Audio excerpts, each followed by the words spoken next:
Tom Brady handed out his first ever LFG award, and it goes to number 11, my player of the game as well. Ladies and gentlemen, it's time for Star Up, Star Down, brought to you by Crown Royal, the official whiskey of the NFL. I'm Shan RJ alongside RJ Choppy and Bobby Belt. This is our version of the Cowboys report card. And shout out to the early Twolos and YouTubers with almost 600 people watching and listening right now on your home of America's team. Good morning to Wilson and Bronco, Trey. We got Herbs on Fire. Nice name right there.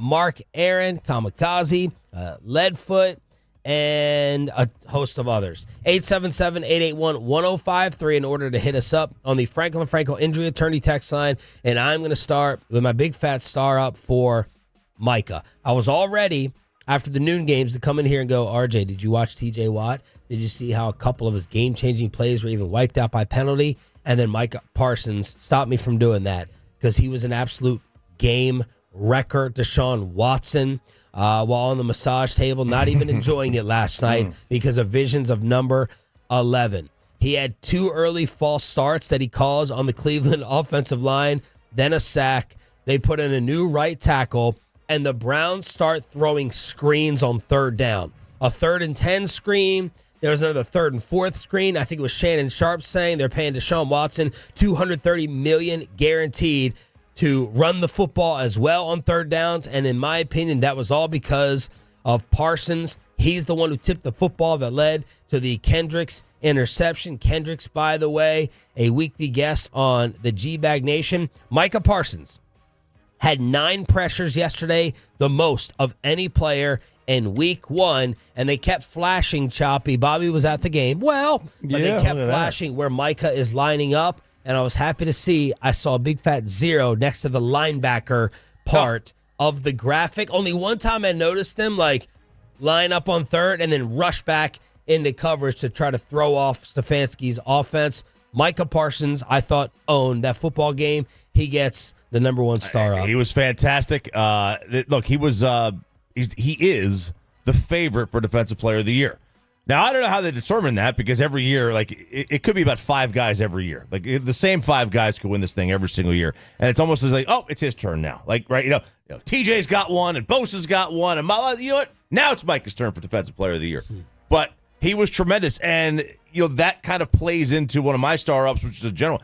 The defensive speed, I thought, really stood out. And it wasn't just Micah. From Overshown to Kendricks or the guys in the secondary.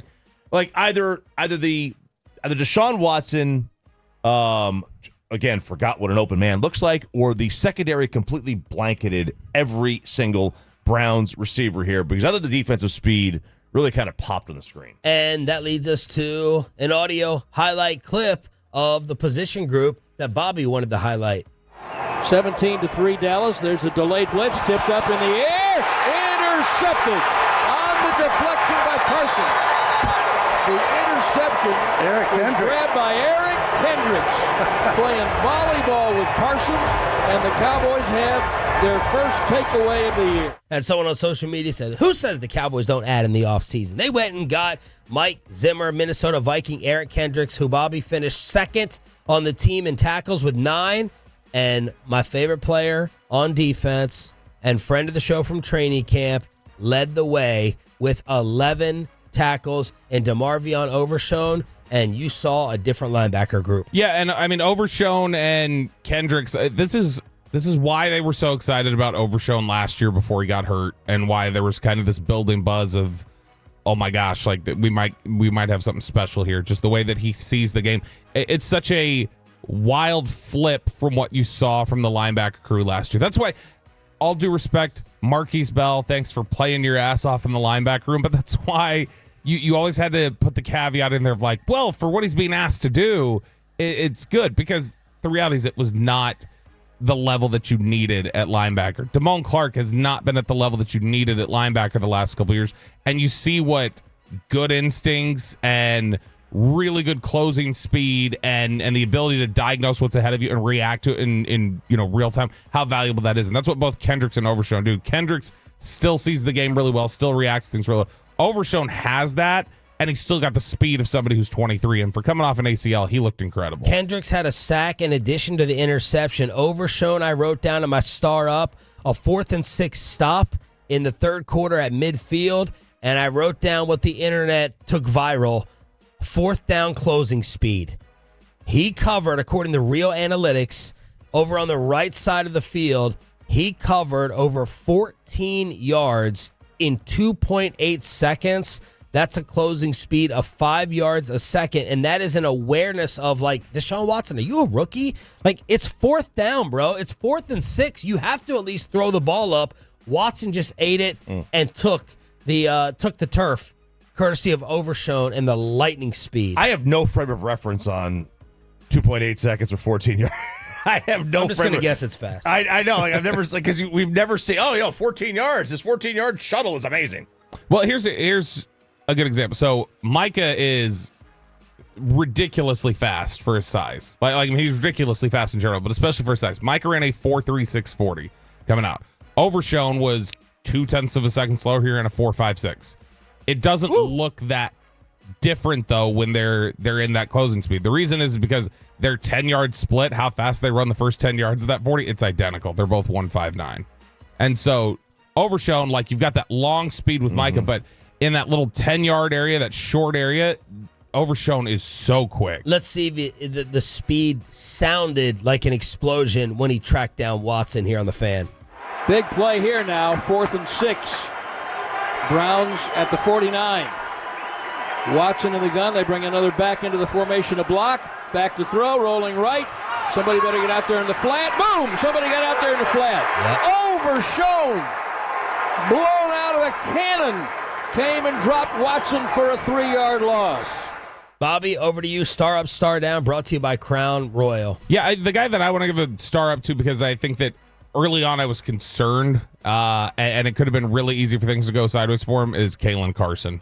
I thought Kalen Carson was really strong for most of this game. Now, in the second half, he started getting picked on a little bit. Yep. But for the most part, talk about the very first throw of the game from Watson. He takes a bad angle. But after that, I mean, he was pretty locked down. He wasn't given a lot of separation. He was the one that they were going to try to go after. I don't think they even attempted a real throw at Diggs. They had a couple throwaways in there, but I don't think they attempted a real throw at Diggs until the second half at any point. But Carson, for a guy who very easily could have been rattled, the way that the Browns receivers can challenge corners, especially young corners, with the type of route runners that they are and the deceptiveness that they use, it could have been really easy for them to pick on Carson all day, and they weren't able to do that. So I thought Kalen Carson was really, really good. I noticed him definitely getting picked on by Judy in the second half. That's where they decided to go. It'll be interesting to see how he grades out. But in that first half, it was one of the Knicks, Harris or Eatman. They were talking about how he has the swag factor. And he was talking early in that game. Someone said, is that Jenkins out there wearing number 21? Like, who is that with that attitude, with that confidence? No, Carson tackles. Jenkins never would. And it was Carson. And he was flashing to me early on. Again, I thought it was a pretty bad second half. But he's being thrown right in there because of the DB injury. Choppy, I know you're surprised by your next star up. I am. Star up to the Cowboys for being right about running back. Elliott's going to be in the end zone. Touchdown, Dallas. Don't roll your eyes at me, Bobby. Oh, I'm going to roll my eyes. Don't roll your eyes at me. This was 2017 Ezekiel Elliott. What's your name, Bobby Belt? Why, because he had the hurdle in the first play? Yes, because the first play, I didn't know he could still hurdle. He did. Didn't quite make it over him fully. Kind of did, but didn't. Would have clipped the hurdle. This was the Olympics. Hope it's not 2017, Zeke. That means he'll miss 6 games. Well, he might. All right. But 4 yards of carry, and that was because of the end. It was a little bit lower. This was as good of a day as you're going to get. This is exactly how they needed to use him. 10 carries. You get 10 carries, 40 yards out of him all year. That's what you're looking for. Now, the rest of the scrubs, not as good, right? But Zeke, fantastic. The long on the day was 9. Hey, that's all you're looking for. For Zeke. That's enough. It's plenty. I didn't think he was going to get 9 in a game. He was not, like, he grades out positively from yesterday. He played well. It's a little bit like looking at, you look at 12 touches for 49 yards. I don't think that's like, the Cowboys are vindicated. Vindicated. But it's also, you can't look at it and say 12, 49 yards. That would be similar to looking at Jack Leiter's box score and maybe saying he gave up a run per inning. But in general, he showed some, nimble footwork, and he goes for the hurdle right away. He had a couple different moments where, all right, look, you showed some agility. You still got it. He will always dole out punishment to defenders. He's always going to try and fall forward. He's tough. You get all those things. I still think there's a lack of quickness hitting the hole. Stuff closed up pretty quick, with Zeke there. And he was good. He was positive. He had all that work in his favor. I would not say that I'm ready to say, they were correct about the running back position. Here was the running back distribution. 10 for 40 for Zeke. Rico had 8 for 26. Lamb had the longest rush of the day, 12 yards. He had 3 carries for 25. Cooks got 1. Deuce Vaughn, who Jerry highlighted on Friday with KMC, had a carry. Dak and Cooper rush. So 25 carries for 102 on the day, 4.1 average. Look at that. 10 for Zeke, 8 for Dowdle, 6 for everybody else. Look at that. That's how you draw it up right there. That's Bernie Sanders levels of redistribution. It's perfect. Wow. Knowledge. What knowledge right there. And my star up was for that drive that ended in the Zeke touchdown. That was the best drive of the day. It was a gorgeous touchdown drive, and it was 11 plays, 78 yards, the Zeke touchdown, making it 14-3. We can't forget this guy, Tolo, we understand, Butter Aubrey, Brandon Aubrey, making it 17-3 with the 57-yarder. The 50-yarder as well, and Tollers were not happy that he got robbed of the chance of history from 71, as one of my star downs is Mike McCarthy, end of half game management with 2 timeouts. They take a delay of game, and that wiped out. He hit the 66-yarder. So that is one of my very few star downs. Here's Mike McCarthy on the confusion of what happened there. I think they have a thing called poll reports. Let me know how it goes. So, no, I just think, there obviously miscommunication there. Both teams thought it was 4th down. The explanation was that the mark, the chain gang didn't have it right. I think everybody in the stadium thought it was short. And we played the down that way. I think if you just look at the play and the play selection on both sides of the ball, the defensive was called and the play that was called. It was, that was a 4th down play. I think he's talking about a different drive right there, right? That's what happened on the different drive. Right. So my bad on that. I thought he was referring to that, but the delay game, 2 timeouts, they didn't get it called. Those are just little game management things I do not like to see. That would have made it 23-3. I'm just disappointed they didn't kick the 71-yarder because I was standing. It was getting close to halftime, so I had gone off into the main area and set my laptop up at one of the tables. Well, and when I saw he was lined up for the 66-yarder, I was like, oh, I got to go stand over there and watch it. So I walked over there. He makes it. Then when it's getting backed up to 71, I'm standing next to Cleveland Riders, and they're going, what are they doing? Why would you have somebody kick this? And I was like, oh, please let Aubrey show them that he can make this. Please make them lose their minds here.